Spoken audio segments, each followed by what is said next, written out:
2 of Constitution. I call upon Honorable Minister. Honorable Chair, this is an amendment that I sincerely no longer want to proceed with for the following reasons. I had proposed an amendment that I put after insert uphold and then in accordance, but I no longer want that amendment. I want it as it is in the bill.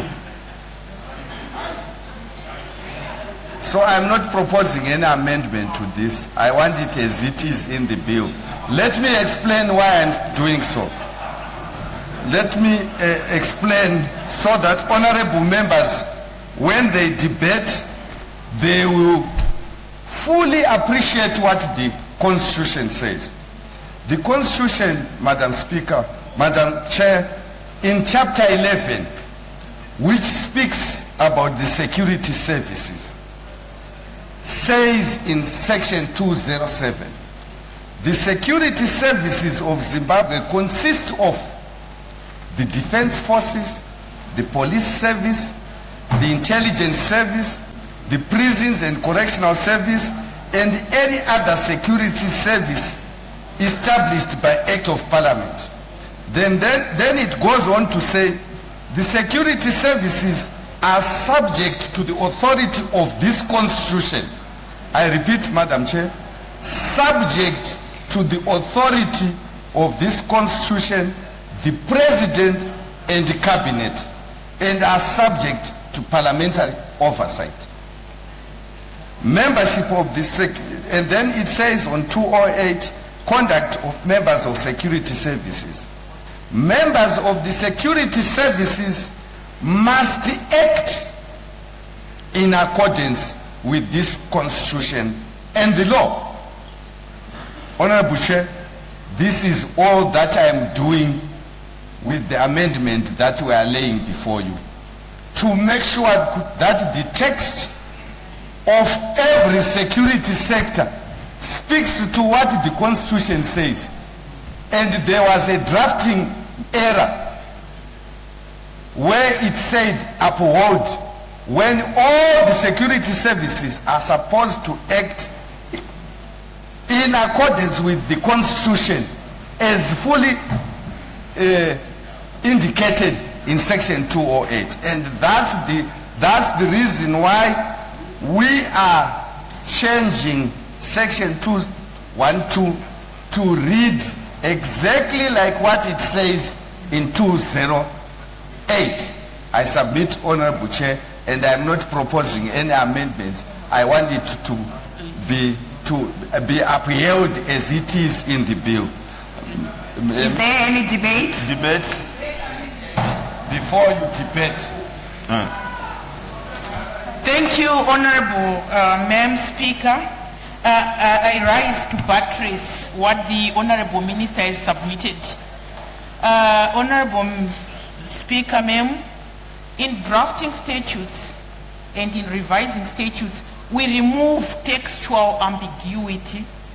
So this is one typical example of textual ambiguity which we saw fit to remove. The phrase upholding the Constitution is unnecessary, and it is part of our legal scrubbing that we removed it. So ordinarily that would have been the job of the legal reviser, but it is also good that it came before the August House for consideration. I so submit, Honorable Speaker, ma'am. Any debates? Honorable Wende.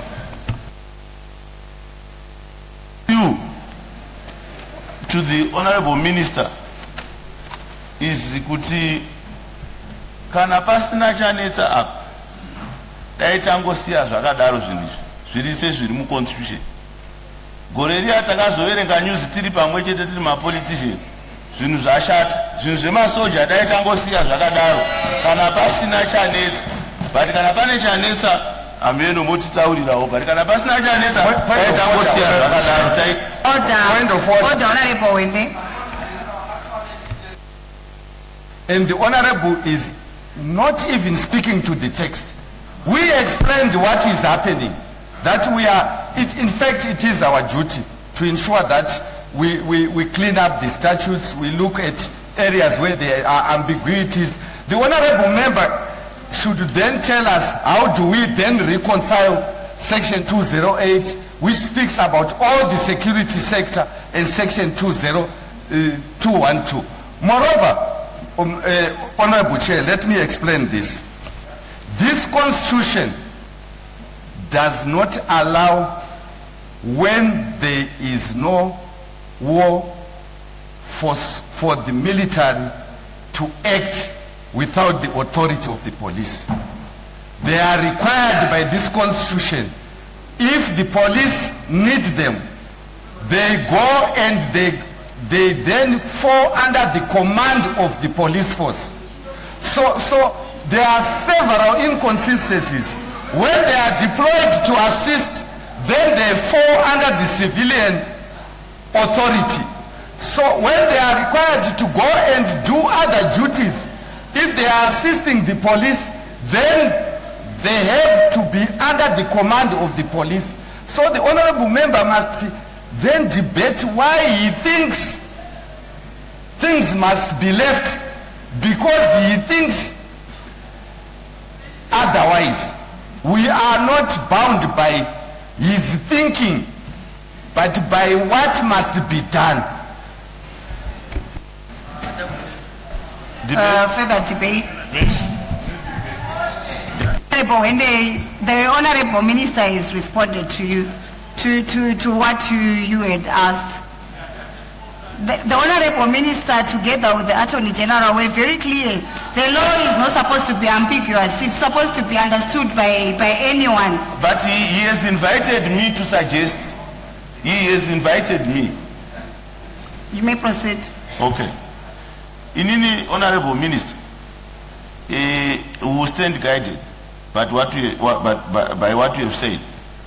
Kana musina yenyu dambudziko, we will stand guided. Tangoti se vanhu vari kutamba vese tiri muno tirambe chitamba tese zvakanaka. But kana pasina dambudziko, we stand guided, and I withdraw. Further debate. Thank you, Madam Chair. Madam Chair, I've got two issues. Madam Chair, I've got two issues.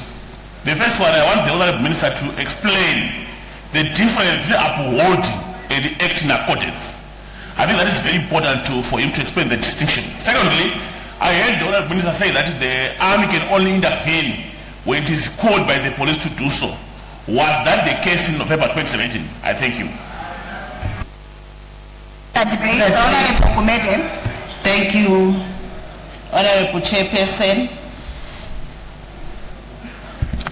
There is a difference between the term acting in accordance with the Constitution and being expressly required to uphold the Constitution.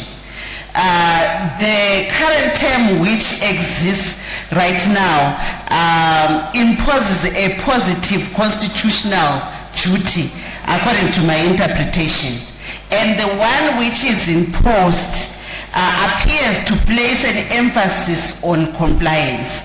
So where there is uncertainty, I believe maybe Parliament should prefer stronger constitutional language rather than weaker language. So I would actually advocate for the current clause to remain as it is. The current sentence should remain as it is. Thank you.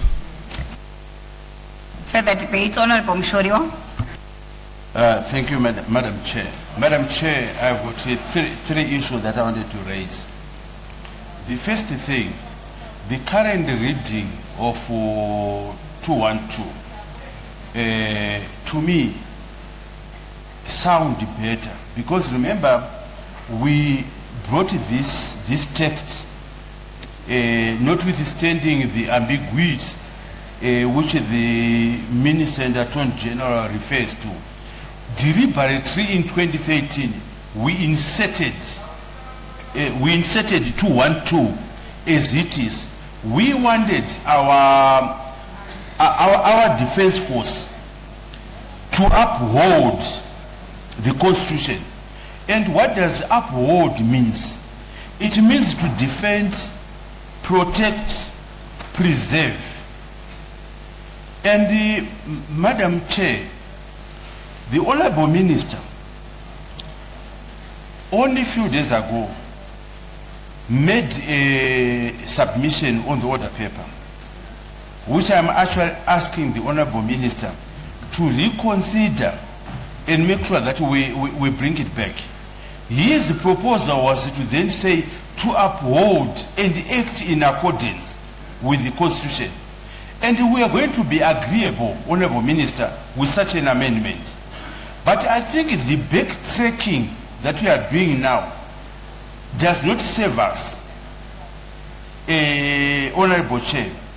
Honorable Chair, this may appear a small thing, but we want to make sure that our defense force, accountable to the civilian leadership, be it parliament, be it the president, and that's what we want. But we also need to ensure that our defense force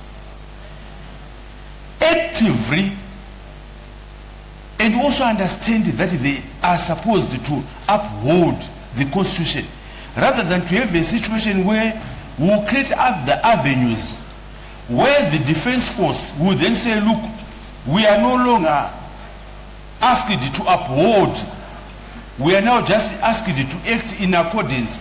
And the interpretation again may actually create a problem. So my request, Honorable Minister, let's go back to your proposed amendment. Your proposed amendment would make sense and it's progressive.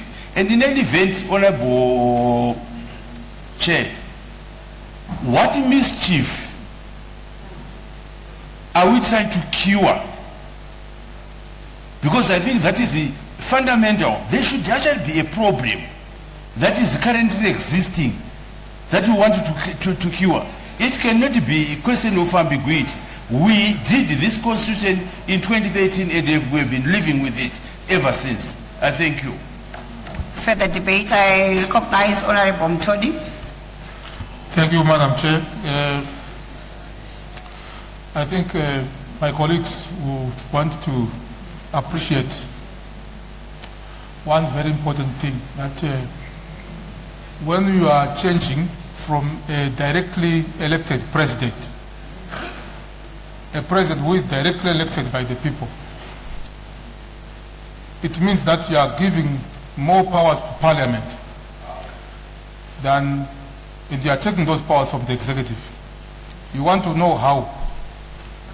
Because if a president has been directly elected, yes, I want to come to the e-guardianship issue. Don't cross my path. So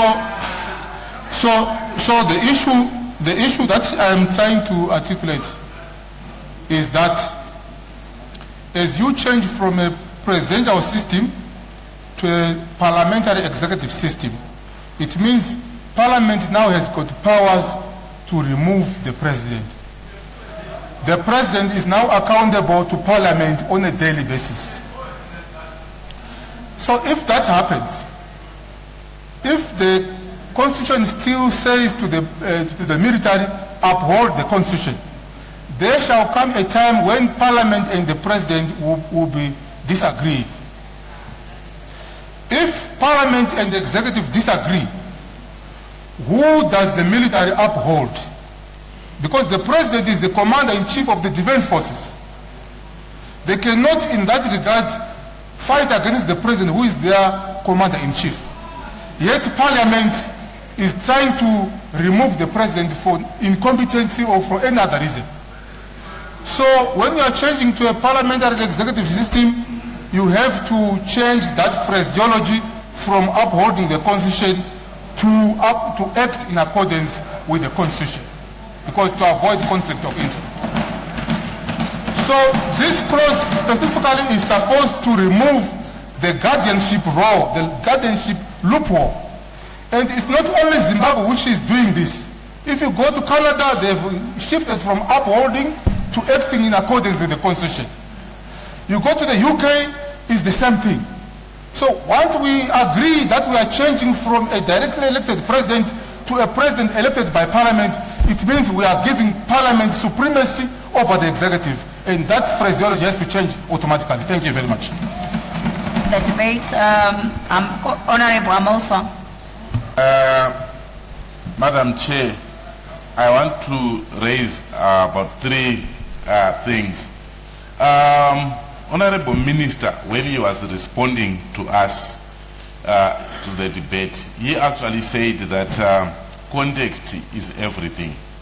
And I think there's a context in which the Honorable Minister brought this amendment, which we said, which I am in belief that it must be maybe parked for now.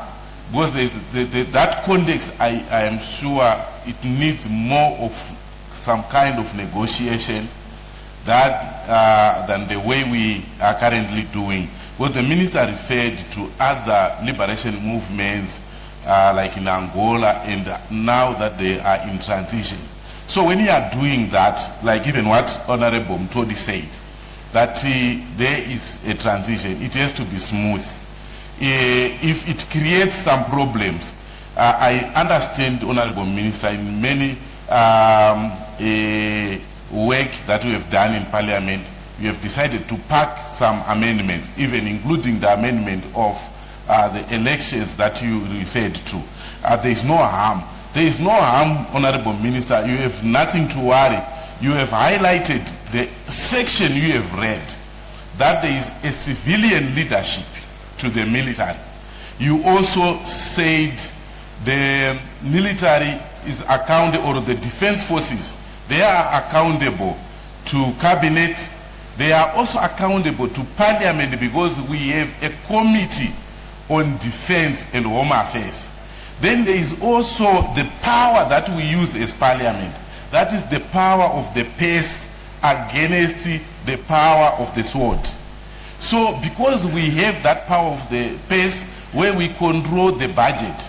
So for now, because there is a context which we may not want to go too much into detail, but because of that, if there is no harm, if there is no mischief, I appeal to you, Honorable Minister, with your wisdom, to pack this clause and leave it as it is. As you say, that Constitution is a living document. We will have more time to refine this as the people who agree. Because what is more important is consensus building, where even from one side, even your side, everyone is saying, yes, I see. What Honorable Minister was saying, there was ambiguity. So the ambiguity that you have highlighted today, there is need to communicate that to the other people who have fears.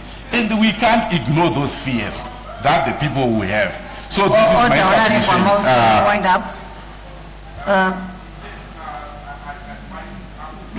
I'm just saying we still have the constitutional safeguards to make sure that the defense forces, they actually operate within the law, as I have highlighted. And I appeal to the Honorable Minister to pack this amendment and leave the Constitution as it is for now. It is good for us, and I believe that my appeal will be considered. Honorable Amosa, you are now repeating further debates. Honorable Gumbo.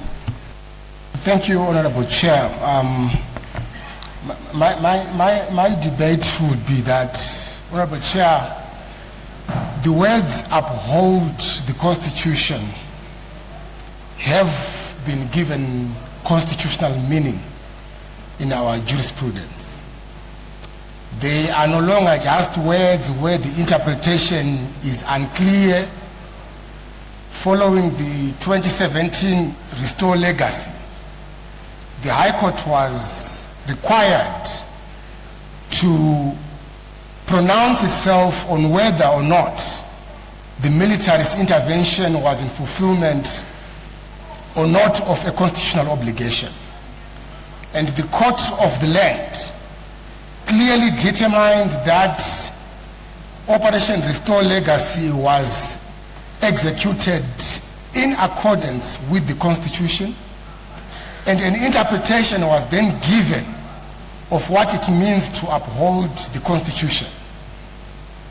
The court recognized that the military, in terms of the Constitution, have a right and obligation to play guardian of the said Constitution, preventing or protecting rather the citizens and the Constitution from usurpation of power by unelected individuals. That was the criminals around the president allegory. That the military, whenever there was a threat to constitutionalism, when there's a threat to sovereignty, they must come in as guardians. So there is jurisprudence on the interpretation of the said words. So today government wants to change that meaning, which has been judicially interpreted. We need a reason. What mischief is government seeking to attend to? What has changed in terms of the meaning that the courts of the land have given to the obligation of upholding the Constitution? Because the army must not just, act in accordance. They must be a guardian. And it's not, comparatively, it's not something that will be unique to Zimbabwe. There are institutions which are reposed with a superior function of exercising safeguarding powers over our Constitution. So, as long as there is no clarity on the mischief which is sought to be addressed, let's respect what the courts have acknowledged and interpreted of this section, and let's maintain section 212 as is. Thank you. Madam Speaker. Yes, what's your point of order? Madam Speaker, the Honorable Advocate is trying to give a blind eye to the material effects that he knows are there in the Constitution. He knows that the guardianship of the Constitution is left to the Constitutional Court under Section 167 of the Constitution. It's not the barracks which must safeguard the supremacy of the Constitution. It's the Constitutional Court.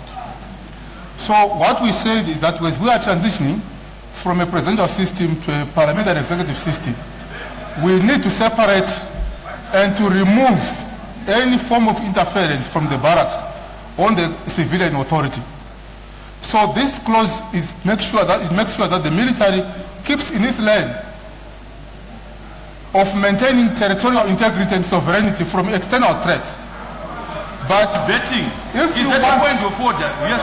if you want the military, But he's not. Thank you, Honorable Mtoni. He is debating. if you want the military to then Honorable Mtoni, Parliament. thank you. Let's allow the Honorable Minister to respond. We debated up to midnight yesterday. Order. Let's allow the Honorable Minister to respond.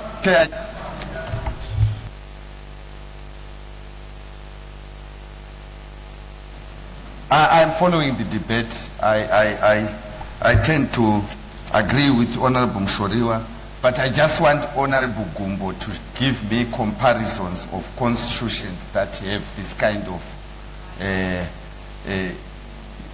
section in them.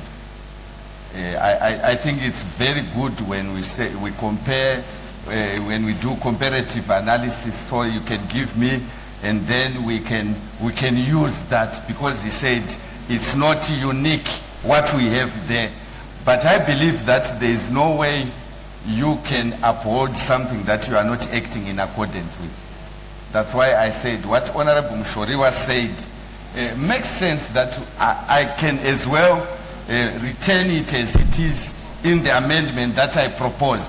But so that we are all clear, because we are here to improve our law, not to say that why are we doing this when we see something and we believe that there is need for improvement. We can do that. Perhaps Honorable Gumbo can give me comparisons so that we can proceed.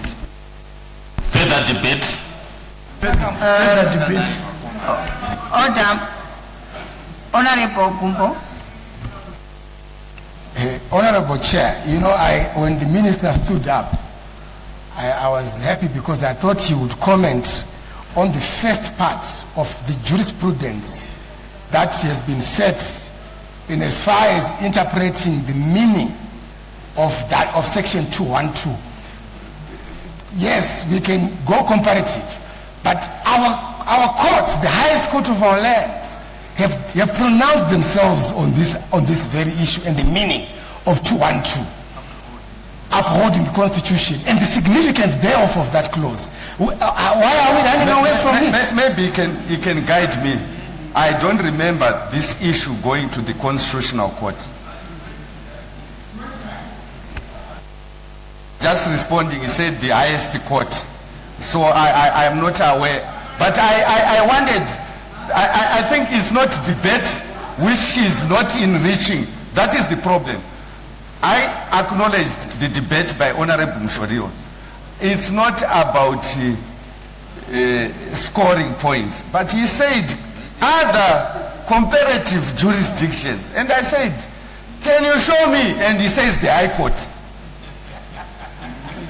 It becomes disappointing. I quoted his own words to say other jurisdiction, and I wanted to those other jurisdictions, then we can copy those jurisdictions. But he's now saying the Zimbabwean High Court, which is highest court. I then remain confused. Further debate. I can call the government chief whip.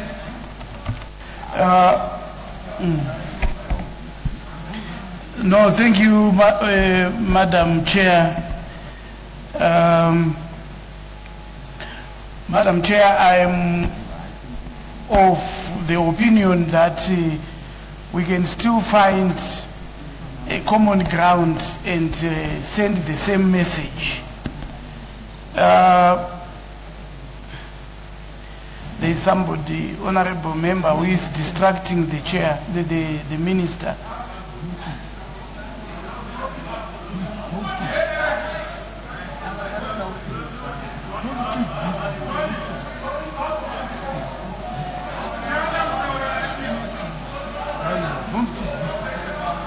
Order. Honorable members on my left.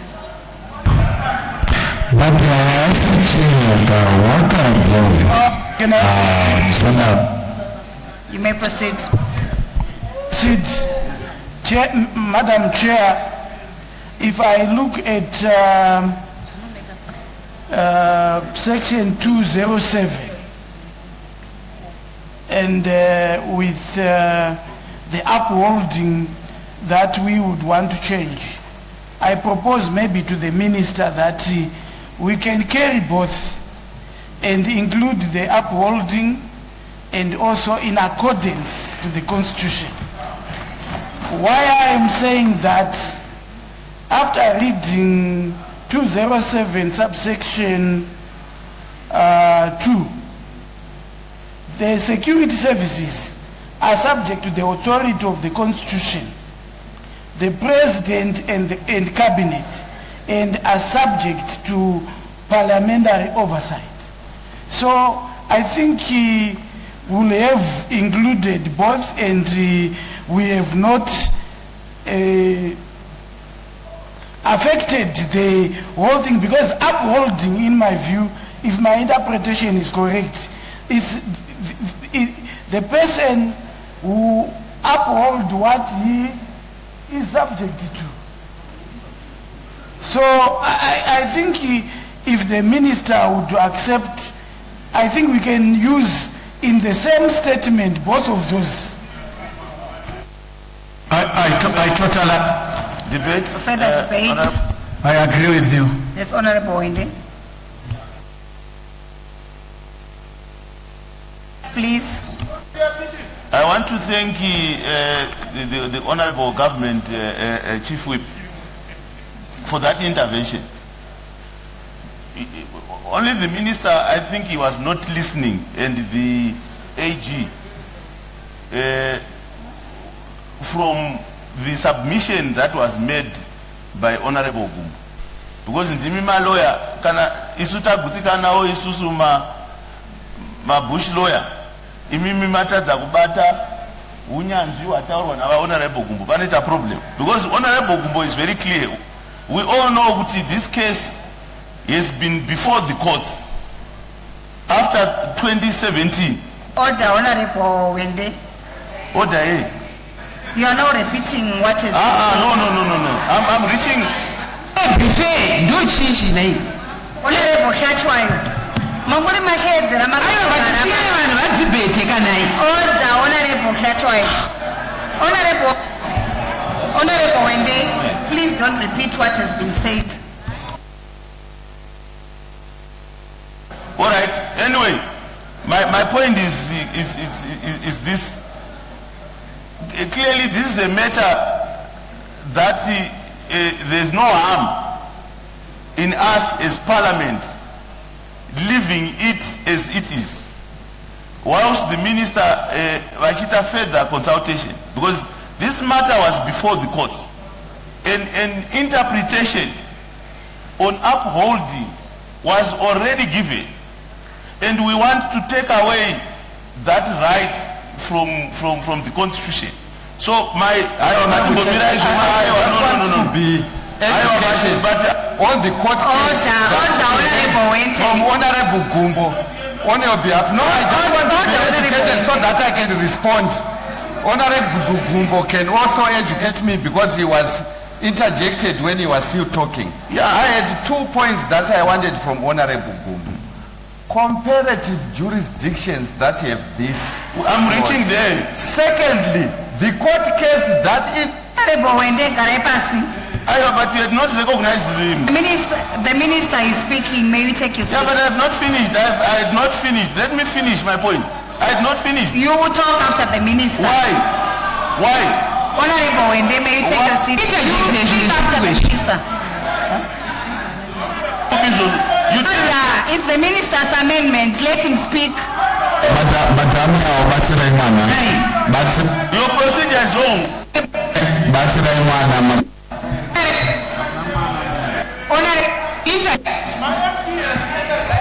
And I've also asked you to take your seat. Why? The minister. Why? Let the minister clarify, then you proceed.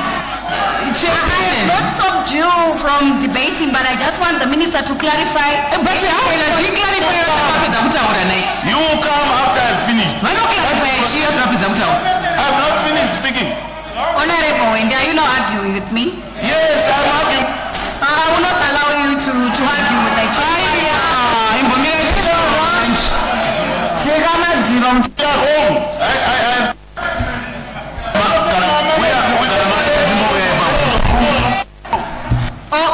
Point of order. On the basis of rules. Point of order. Order. Point of order, madam.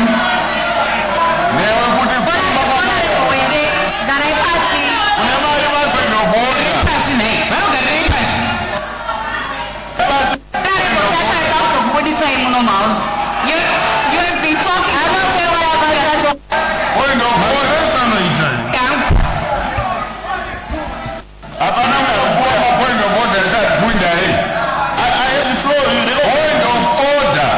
I've got a point of order.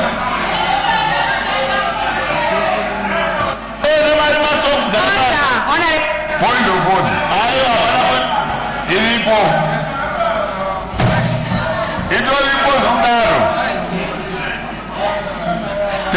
Honorable Minister. Go and see Victor. You must go and see Victor. Order. You are not supposed to be in this parliament. Matangina is compromised.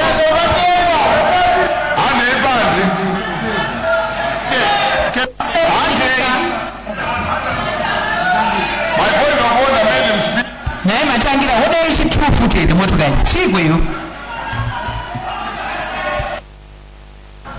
Mota dzakapera matangira dzakabasi akuchina wakatowana chisiyana nazvo Auzinzwa. mota dzipere Atipere unotopera bhutsu zvese nebvudzi. Ndinasangana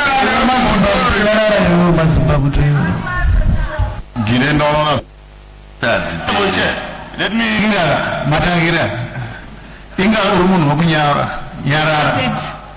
finish my point. Please. There is a point of order. Madam Chair, they mambo chikafu. Pambo ya mbozorora. Thank you very much. Honorable Makumire, you're out of order. Ogana ndilo kutsanya, aundi manikidzi kudya. Honorable Wende, you may proceed. Thank you very much. Thank you very much, Honorable Chair.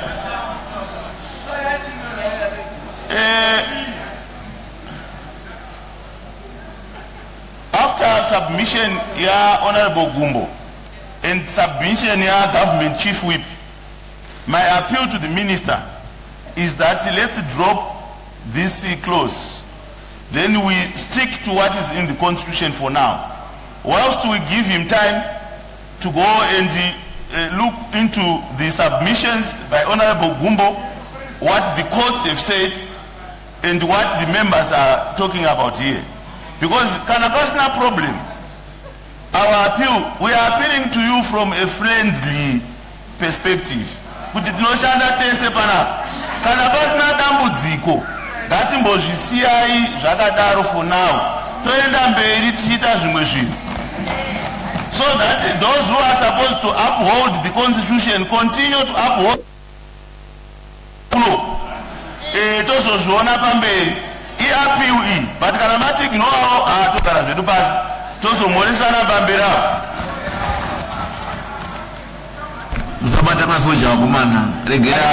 Madam Speaker, Madam Chair, in the point of order. Pandaisa submission yangu and Abunzwa Minister Vachipindura. Order, Honorable Mangwa, may you lower your voice? Pandaisa submission yangu. Ndani chitaura kuti Minister wapindure kuti pane kupfupikira here kwezviga zviri mubumbiro remutemo zvinopa parliament ino masimba ekuti aongorore kushanda kunoita masoja nevamwe vedefense forces uyezve nekushandisa simba rebudget kwatinoita uye nekuti kune ministry kune zvakare portfolio committee yedefense. Minister wangu asina kupindura izvozvo kuti hazvina kukwana here zviri kupfupikira papi zvose zviga izvozvo zviri mubumbiro remutemo. Sezvo tichiona kuti kunyange neconstitution chaiyo inoti munhu wose anogona kusamonwa. Honorable Amoso, the minister is here to respond.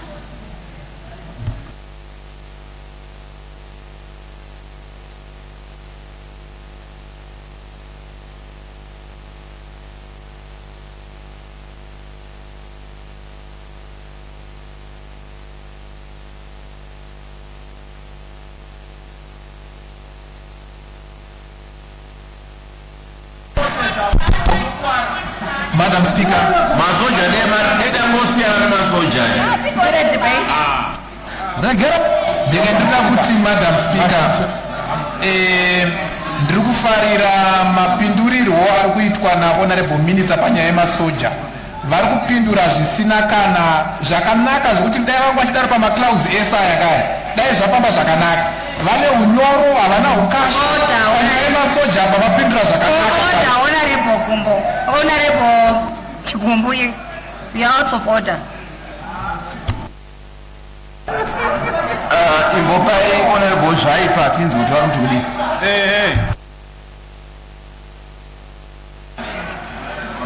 Honorable Shaipa. Maita basa chair.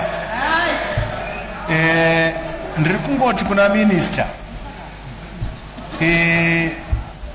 Mafambiro atagara tichiita kana pasina dambudziko riripo ravanogona kutiudza upholding ngaingoramba iripo nekuti kana yobviswa panoita sekuti panenge pari kuda kutsikanwa tsoka. Saka tiri kuti isusu ngaingoramba yakadaro tigare zvakanaka munyika yedu. Ndatenda.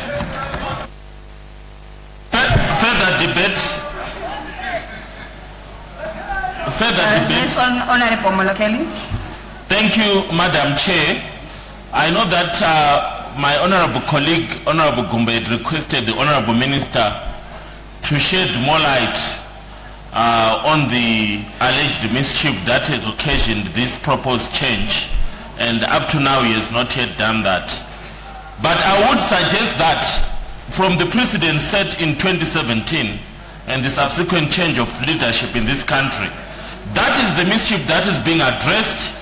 It is a preventive strike to avoid a repetition of what happened in November 2017, which in my view is an exercise in futility. The Honorable Minister must be informed that the National Army, with or without changing this specific part of the Constitution, will still reserve its right to intervene for the best interests of the people of Zimbabwe, because ultimately it is accountable to the people of Zimbabwe.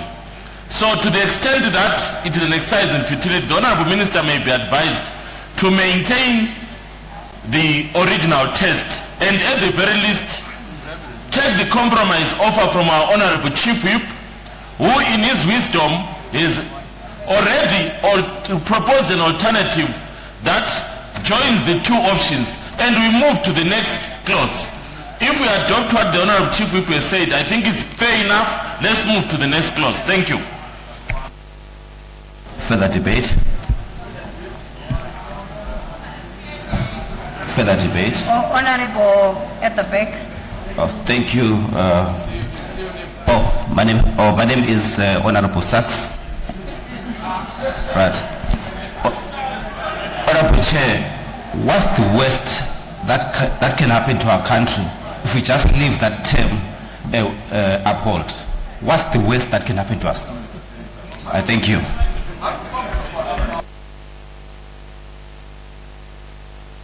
Honorable Makumire. Madam Chair, ndafunga kuti tisaramba tichitenderera tingofamba Makumira afana kumzotawo. iri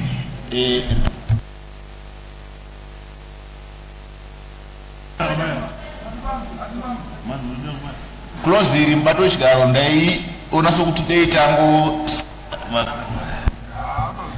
nokuti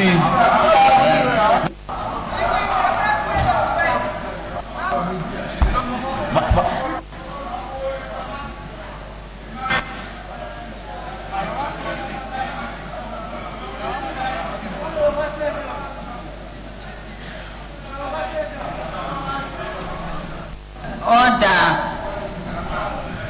thank you. Kumira azviite. Nyaya dzakashambe. Chii chatoisa naye munyaya dzakashambe? Uri dokta wani chii? Thank you.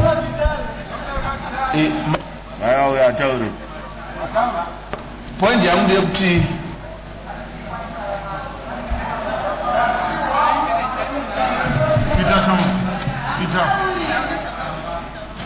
point yangu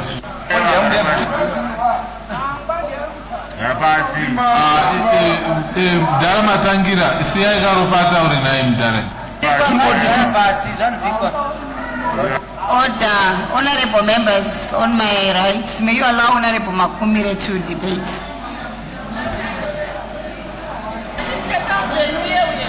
tirikuti isusu kana masoja asina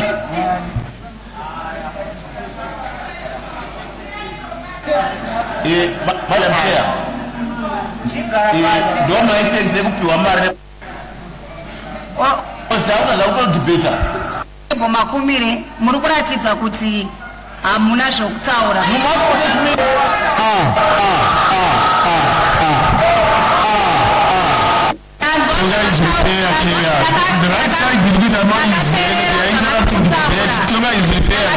Zvavari kutaura ndosaka ndati havana zvokutaura, havasi kutaura zvirimu maiki iri kudzima matangira uyu matangira ari kudzima madzima maiki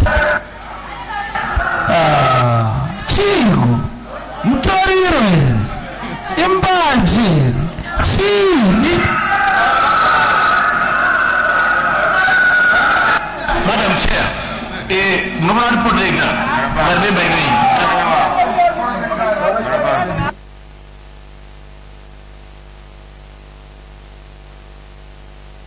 Matangira chiko. Mutoriro here, iguka here.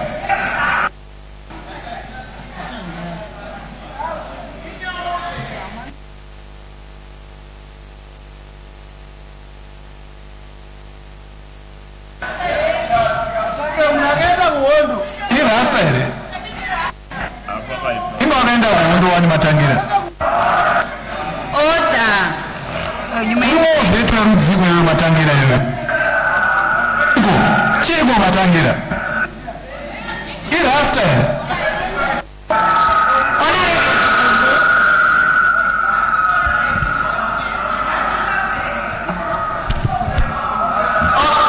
You may debate. Debate, Madam Chair, but I think honorable members from both sides should respect the sanctity of this house. You know, it's now around 10 o'clock. We stay very far. Thank you.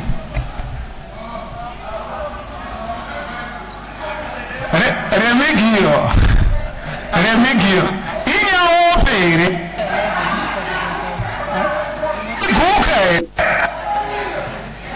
Let me allow them.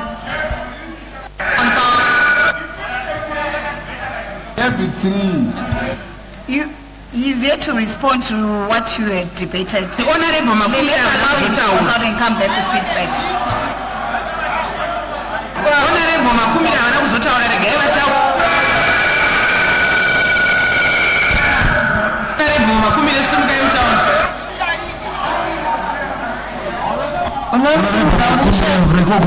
Baona wachiungana kudai pakashata.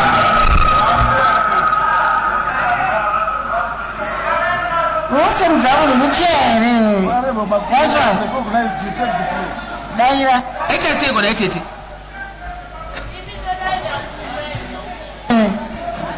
Nyarao. Honorable Makumira Matangira. Mshoriwa. Matangira. Auna kumboferi. Prokuferi. Honorable Makumira. Masoja iti mwizi waiwaishi.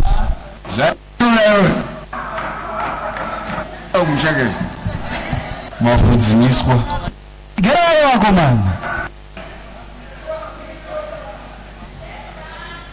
Regirayo wakoma.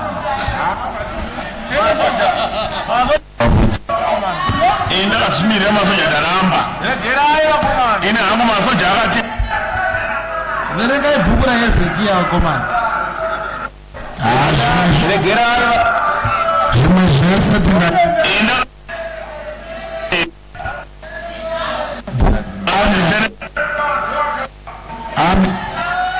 bukura nereka ana Hezekia ana ine chungu Azi masoja afari weta faucet. kuriza zango manene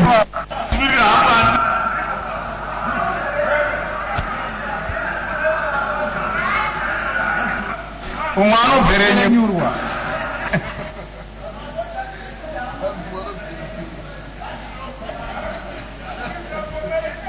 apanya masoja inandi pako man.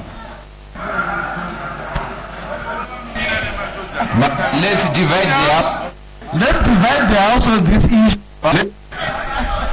Matangira unobvere nyurwa yo. To divide the house by masoja.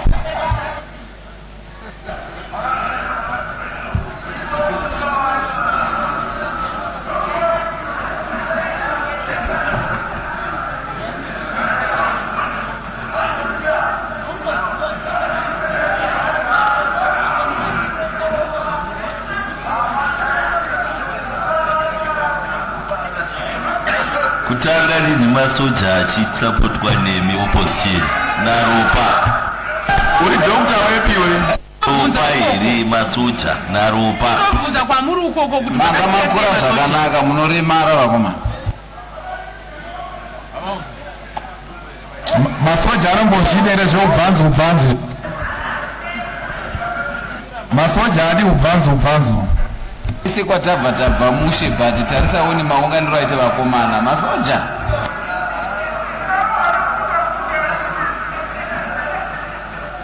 Masoja ali bunga yo.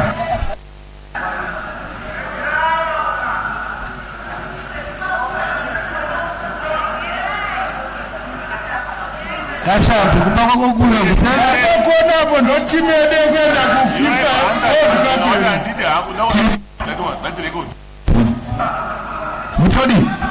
Mtodi tilisefera tilisefe musakangano wanzira dzemasoja vakomana matangira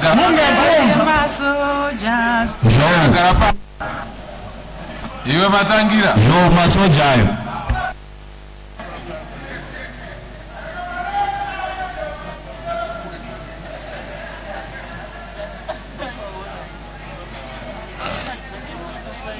azvikoro zvinosiyana masako munosvika uku soja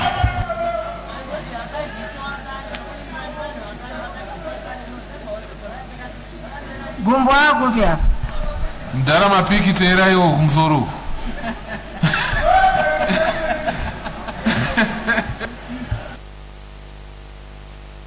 zliwaya pawafanika zliwaya manhanza parudiwa yutapo pamabhuka itai muchikasira vakomana hatisi kuziva kuti vari kufungeiwa mavhudzi vakomani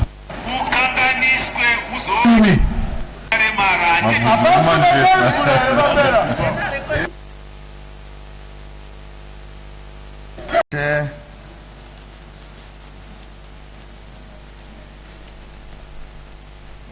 Honorable Chair, on the amendment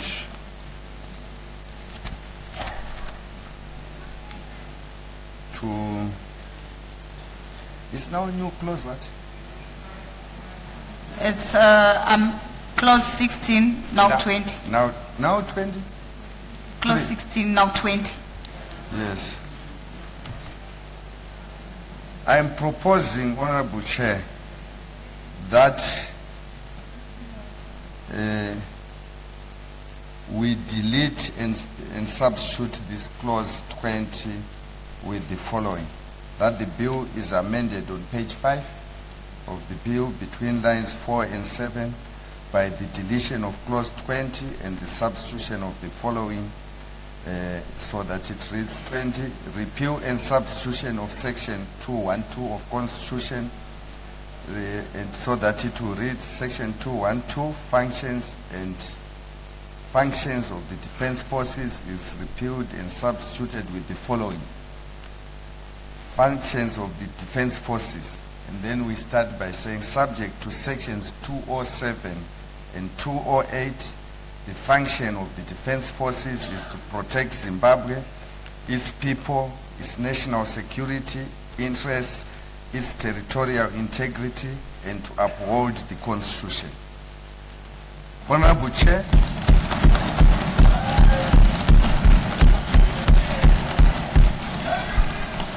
Honorable Chair, before you ululate, Honorable Chair, the reason why we did this, you just clap because we heard the word uphold. You don't even know why it's like that. So let me explain so that honorable members will appreciate where we are coming from.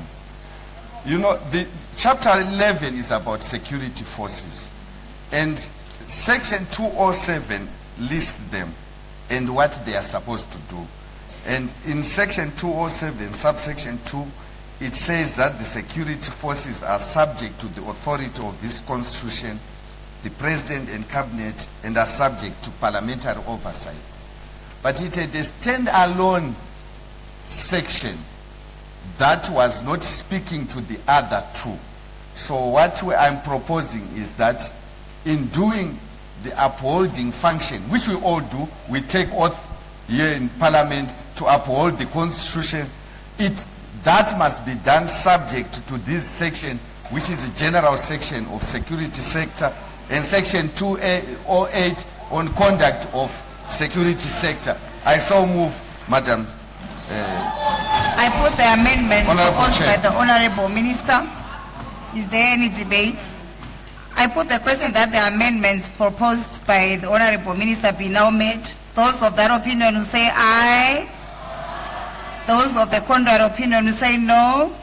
I think the ayes have it, the ayes have it. The question is accordingly affirmed and the amendment is hereby made. I put the question that clause 16 now 20 as amended by the minister stands part of the bill. Those of that opinion who say aye. Those of the contrary opinion who say no. I think the ayes have it, the ayes have it. The question is accordingly affirmed and clause 16 now 20 as amended stands part of the bill. I put clause 17 now 21 amendment of section 239 of the Constitution.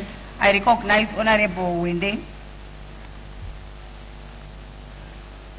Thank you very much, Honorable Chair. I think in celebration of the victory towards the uphold, I now withdraw this clause that I suggested. Thank you very much.